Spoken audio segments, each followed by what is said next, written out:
आप देख रहे हैं देश लाइव, देश की आवाज। नमस्कार दोस्तों, स्वागत है आपका देश लाइव में और आपके साथ मैं हूं आशिमा त्यागी। दोस्तों, हमने पहले ही आपको अपने पिछले वीडियो में ये साफ साफ बताया था कि मोदी सरकार की ज्यादातर स्कीमें या योजनाएं सिर्फ एक झूठे सपने की तरह है जो देश को बर्बादी की ओर धकेल रही है। मोदी हर मंच से चिल्ला चिल्लाकर अपने भाषण में ये कहते नजर आते हैं, मेक इन इंडिया, आत्मनिर्भर भारत, डिजिटल इंडिया। लेकिन इसकी जमीनी हकीकत, धरातल पर तस्वीर क्या है, ये अब खुद देश की सेना के सबसे बड़े अधिकारी, जी हां, देश की सेना के सबसे बड़े अधिकारी ने भी कह दिया है। भारतीय सेना के चीफ ऑफ डिफेंस स्टाफ यानी सीडीएस जनरल अनिल चौहान ने एक बयान दिया है जिसने सत्ता के बनाए झूठे महल को हिलाकर रख दिया, उसकी नींव हिलाकर रख दी है। दोस्तों, उन्होंने कहा है कि कल के हथियारों से आज की जंग नहीं जीती जा सकती है। विदेशी टेक्नोलॉजी पर हमारी निर्भरता हमें कमजोर बना रही है और अब वक्त है कि हम स्वदेशी एडवांस टेक्नोलॉजी पर जोर दें, फोकस करें। और इसी आवाज को मजबूत कर रहा है देश लाइव। ऐसे में आप लोगों से अपील है दोस्तों हमारी कि इंसाफ की आवाज को और बुलंद करने के लिए और सच्ची पत्रकारिता के लिए हमारा सहयोग करें, हमारा साथ दें। साथ ही डिस्क्रिप्शन में दिए गए जो लिंक है उसको ओपन कीजिए, ज्वाइन बटन दबाइए, आप हमसे सीधा जुड़ सकते हैं। अब मुद्दे पर एक बार फिर से वापस लौटते हैं और जो चर्चा हम कर रहे हैं मेक इन इंडिया की, डिजिटल इंडिया की, उस पर बात करते हैं। अब सोचिए दोस्तों, ये बयान जो सीडीएस जनरल की तरफ से दिया गया है, कोई पत्रकार, विपक्षी नेता या विदेशी विश्लेषक नहीं दे रहा है।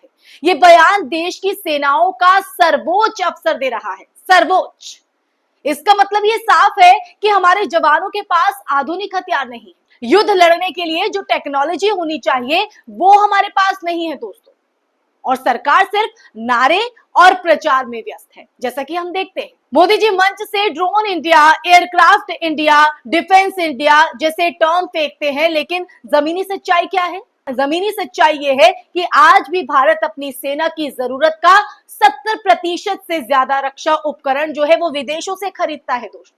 और वो भी ऐसे समय में जब चीन और पाकिस्तान जैसे दुश्मन देश दिन रात मिलकर हमें घेरने की कोशिश कर रहे हैं, भारत को घेरने की तैयारी कर रहे हैं। आपको याद होगा दोस्तों, राफेल डील को लेकर मोदी सरकार ने कितने बड़े बड़े दावे किए थे, कितने बड़े बड़े वादे। लेकिन राफेल को लेकर अब तक जो पारदर्शिता दिखाई जानी चाहिए थी वो नहीं दिखाई गई है। ना डील की कीमतों पर खुलासा हुआ है, जैसा कि विपक्ष लगातार और मुखर होकर राहुल गांधी ने सवाल पूछे थे। ना ही ये बताया गया कि इसमें कितना मेक इन इंडिया था।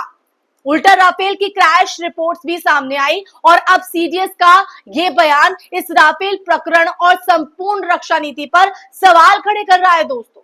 अगर हम तकनीकी रूप से इतने सक्षम होते तो क्यों सीडीएस को आकर ये बोलना पड़ता कि हमें विदेशी तकनीक से ऊपर उठना होगा?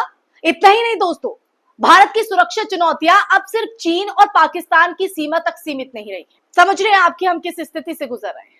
आज पाकिस्तान और चीन के बीच एक नई डिफेंस जो कॉर्पोरेशन है वो डील हुई है, नई डिफेंस कॉर्पोरेशन डील। इस डील के तहत पाकिस्तान को चीन से उन्नत ड्रोन्स, एयर डिफेंस सिस्टम और नई जो जनरेशन की मिसाइल है वो मिसाइल टेक्नोलॉजी मिल रही है। JF-17 फाइटर जेट को चीन और पाकिस्तान मिलकर अपग्रेड कर रहे हैं। और इतना ही नहीं दोस्तों, चीन अब पाकिस्तान में डिफेंस मैन्युफैक्चरिंग यूनिट्स लगाने जा रहा है ताकि पाकिस्तान खुद ही हथियार बना सके। ये वही पाकिस्तान है दोस्तों जिसकी अर्थव्यवस्था कहीं ना कहीं रसातल में जा रही थी, लेकिन चीन उसे टेक्नोलॉजी और हथियारों से लैस कर रहा है।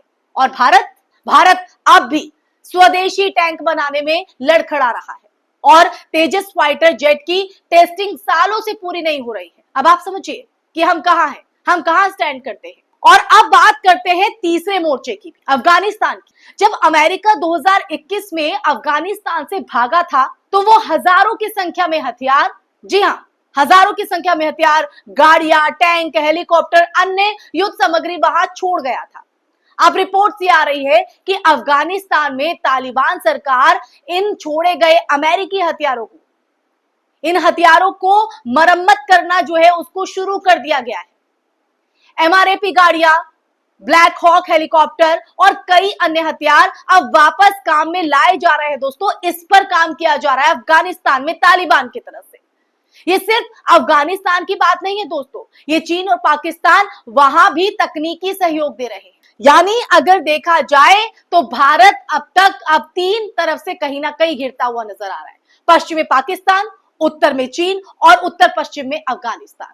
ऐसे में ये जो सब हो रहा है ना दोस्तों, जब दक्षिण एशिया में एक और नई बड़ी साजिश चल रही है, चीन और पाकिस्तान मिलकर एक नया क्षेत्रीय संगठन जो है वो बनाने की योजना बना रहे हैं, जो निष्क्रिय हो चुके, जी हां, निष्क्रिय हो चुके सार्क की जगह लेगा।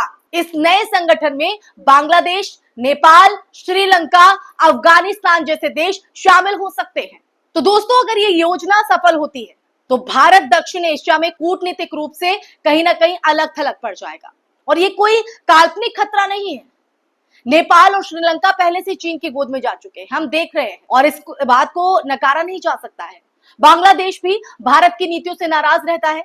ऐसे में अगर ये सभी देश एक नए चीन समर्थक संगठन का हिस्सा बनते हैं तो आप देखिए क्या होता है। तो भारत की जो स्थिति है वो बाहुबली जैसी नहीं, भीष्म पितामह जैसी हो जाएगी। ताकतवर लेकिन बेबस, जो कुछ नहीं कर सकते। तो फिर क्या होगा उस ताकत का, क्या फायदा उस ताकत का। तो मोदी सरकार की विदेश नीति तो पहले ही ढलान पर है।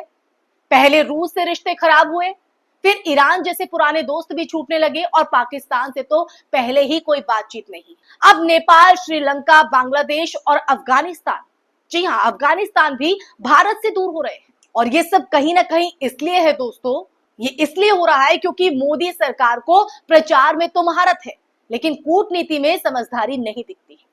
हर विदेशी दौरे पर मोदी जी फूलों की माला पहनते हैं, सेल्फी जो है वो खिंचवाते नजर आते हैं, लौटते ही अडानी अंबानी के प्रोजेक्ट्स का ऐलान हो जाता है। क्या गलत कह रही हूं मैं दोस्तों? लेकिन देश की कूटनीतिक ताकत धीरे धीरे कहीं ना कहीं खोती जा रही है दोस्तों। हम उसे खो रहे हैं, जो कि भारत की एक पहचान थी। तो कुल मिलाकर अगर देखें तो तस्वीर बहुत डरावनी, बहुत भयावह है। एक तरफ सीडीएस साफ ये कह रहे हैं कि पुराने हथियारों से जंग नहीं जीती जा सकती है, नई लड़ाई जो है वो नहीं जीती जा सकती है। दूसरी तरफ पाकिस्तान, चीन नए आधुनिक हथियार और संगठन बना रहे हैं। अफगानिस्तान अमेरिका की तरफ से जो छोड़े गए हथियार हैं उनको दोबारा से रिस्टोर कर रहा है, उनकी मरम्मत कर रहा है। और भारत अभी भी आत्मनिर्भर का पोस्टर छापता दिखाई पड़ रहा है। ऐसे में देश लाइव का यह सवाल है कि जब देश की सुरक्षा ही खतरे में है, तब ये स्वदेशी सिर्फ एक चुनावी शब्द बनकर रह गया है क्या?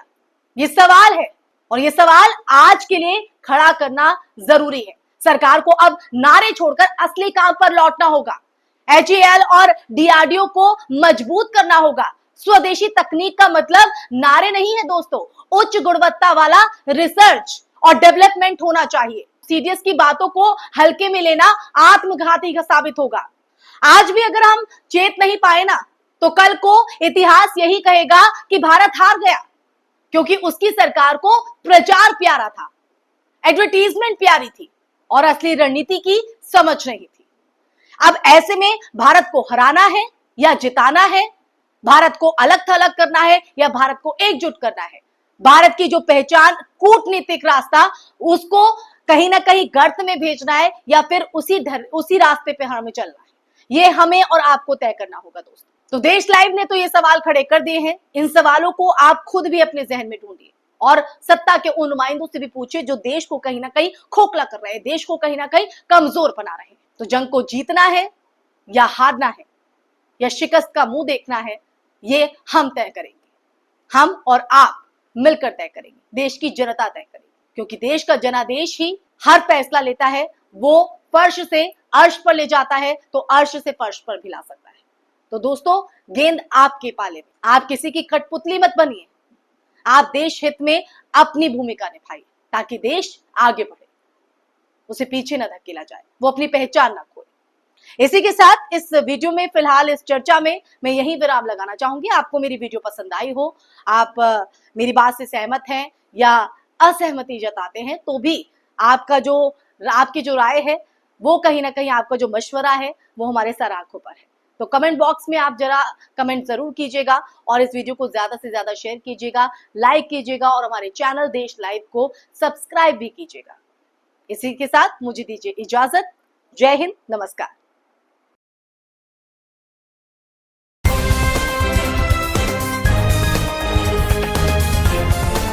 देश और दुनिया की तमाम छोटी और बड़ी खबरों के लिए हमारे चैनल को सब्सक्राइब करना न भूलें और बेल का बटन जरूर दबाएं।